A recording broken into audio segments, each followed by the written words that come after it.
Assalamualaikum warahmatullahi wabarakatuh. Kembali lagi belajar daring bersama Bu Adi di BLC Project dan Google Classroom. Hai anak-anak ibu semuanya, apa kabar? Salam sehat ya.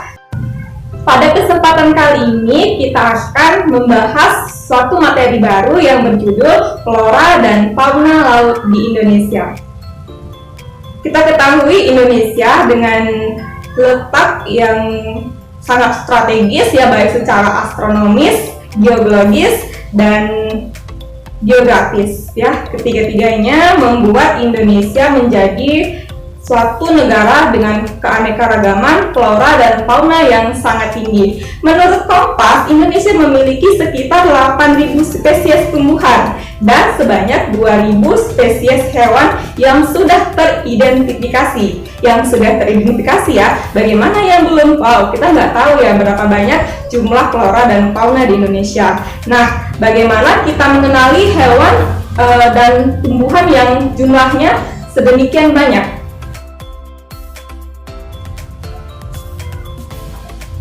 Untuk mengenali flora dan fauna yang jumlahnya sedemikian banyak, maka kita perlu mempelajarinya dengan cara pengelompokan atau penggolongan.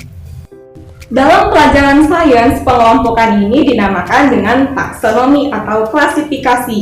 Nah, jadi kita mengelompokkan tumbuhan ataupun hewan berdasarkan, misalkan berdasarkan divisinya, atau berdasarkan filumnya, berdasarkan jenisnya. Nah, jadi kali ini, karena ini adalah pelajaran kebaharian, kita akan menyederhanakan pengelompokan hewan dan tumbuhan. Pada pelajaran kali ini, kita akan membahas flora dan fauna khusus yang ada di perairan, baik itu perairan tawar ataupun perairan laut. Coba perhatikan. Fauna laut berdasarkan kebiasaan hidupnya digolongkan menjadi 3 kelompok. Kelompok yang pertama, plankton, bentos, dan yang ketiga, nekton. Nah, dari ketiga ini pasti kalian dan asing ya mendengar kata plankton. Nah, karena di film-film kartun, di SpongeBob ya, film SpongeBob kalian sudah sering dengar ya plankton. Nah, tapi kalian tahu nggak apa sih sebenarnya plankton itu? Nah, perhatikan lagi, plankton adalah organisme mikroskopik yang hidupnya melayang-layang di perairan, yang tidak memiliki pergerakan, yang pergerakannya mengikuti arus.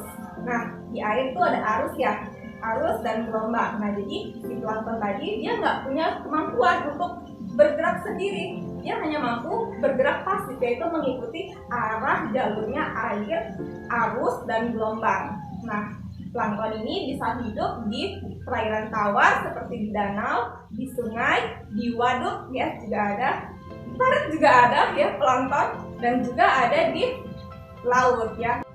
Nah, bisakah kamu menyebutkan contoh dari plankton? Ayo sebutkan. Nah, ini kalian kerjakan di buku tugas ya. Sebutkan 5 contoh dari plankton ya. Bukan plankton yang di SpongeBob ya, tapi plankton yang sebenar-benarnya. Nah, di sini aku kasih contoh, plankton itu adalah daphnia. Lihat di gambar. Nah, daphnia ini sebenarnya adalah sejenis dari udang-udangan ya. Udang-udangan yang bentuknya adalah larva. Artinya dia belum jadi udang dewasa ya. Nah, contoh lainnya adalah spirulina. Nah, pasti nih anak cewek-ceweknya sering nih pakai masker spirulina. Tahu nggak masker spirulina itu dari mana? Nah, ternyata masker spirulina itu dibuat dari ganggang yang jenisnya, yang spesiesnya spirulina. Nah, jadi spirulina itu sebenarnya plankton ya. Tanpa disadari kita sudah memanfaatkan plankton. Nah, jadi tadi daphnia adalah sejenis udang-udangan, sedangkan spirulina adalah sejenis ganggang.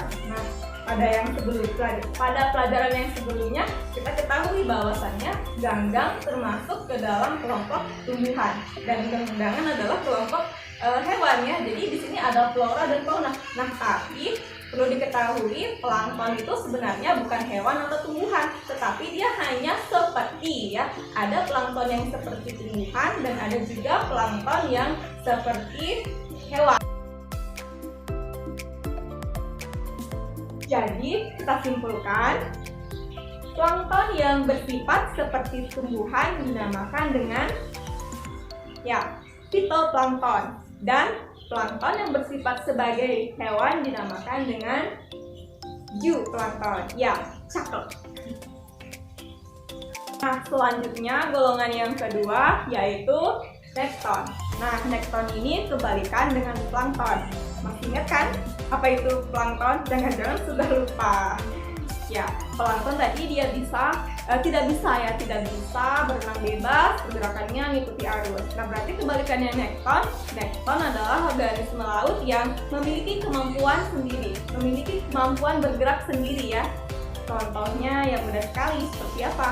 Kan ya, ada cumi-cumi, ada lagi banyak ya, ada dugong. Ya, semua organisme laut, fauna laut yang memiliki pergerakan sendiri, yang dia bisa berenang di permukaan, di badan air, sampai ke dasar, bergerak bebas lah kemanapun hewan laut itu suka ya. Nah, itu dinamakan dengan nekton. Golongan yang ketiga yaitu bentos. Nah, jangan bingung ya, bentos itu apa? Bentos loh, bukan mentos. Nah, jadi bentos itu adalah organisme laut yang bisa bergerak, tapi beda dengan nekton ya. Gimana perbedaannya? Kalau bentos dia bergerak di dasar-dasar ya, di dasar-dasar perairan. Dasar-dasar perairan itu kita sebutkan substrat ya. Jadi substratnya itu bisa di lelumpuran atau di pasir. Ada yang hidupnya di atas pasir, ada yang hidupnya di dalam pasir, atau di dalam lumpur, atau di atas permukaan lumpur. Nah, pokoknya dia yang hidupnya di dasar ya. Jadi hewan laut yang kebiasaan hidupnya berada di dasar perairan atau di substrat perairan dinamakan dengan bentos. Nah, sekarang coba kamu pikirkan apa contoh dari bentos. Mudah sekali kan? Yuk kita intip contoh dari bentos. Jangan kaget ya. Tada! Ya, ternyata makanan kesukaan kamu ya, sate kerang. Nah, jadi kerang itu adalah contoh dari bentos. Jadi kerang ini dia hidupnya di dasar dan suka membenamkan diri ya di substrat yang berlumpur itu, di lumpur-lumpur. Nah, contoh lainnya masih banyak lagi ya, bisa kamu lihat sendiri contoh-contoh dari bentos. Nah, sangat menarik kan mempelajari fauna yang ada di laut, dan faunanya itu cakep-cakep ya, cantik-cantik gitu bentuknya, beraneka ragam, unik-unik. Nah, jadi yang kita bahas tadi adalah fauna laut berdasarkan kebiasaan hidupnya. Nah, minggu depan kita akan bahas lagi fauna-fauna laut berdasarkan tulang belakangnya. Nah, ada atau tidak adanya tulang belakang. Nah, BIPA sudah didapati juga ya, vertebrata dan vertebrata.